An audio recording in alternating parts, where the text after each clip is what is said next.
my name is Xavier. I have made several videos about topics that relate to the brain and specifically to memory. And there's a reason for that. My grandma has Alzheimer's. Initially, I wanted to learn about Alzheimer's to help her, but the more I learned about Alzheimer's, the more I became shocked. It turns out that your DNA has an impact on your risks of getting Alzheimer's. In particular, a variant of the disease known as early onset Alzheimer's or familial Alzheimer's disease.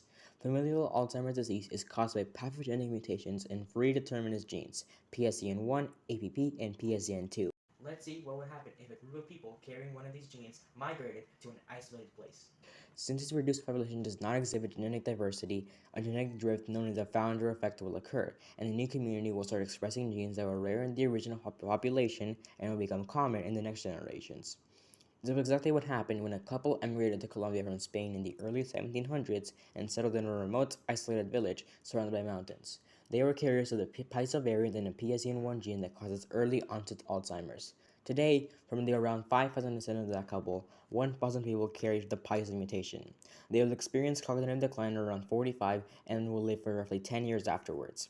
Curiously enough, also in Colombia, another case of familial Alzheimer's disease was traced back to another founder effect. This one caused by the high mortality of the African people brought to the Americas during the African slave trade. One-third of the descendants in this family carries the African variant in the PSEN1 gene. Differently from familial Alzheimer's disease, scientists have not found a way to a deterministic gene responsible for late onset Alzheimer's.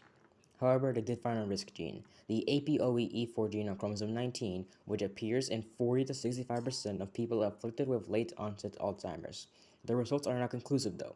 Even if a person inherits two copies of APOE4, one from the father and another one from the mother, it does not mean that the person will get Alzheimer's. The gene just indicates that the person is at a higher risk, so there is hope. Thank you for watching.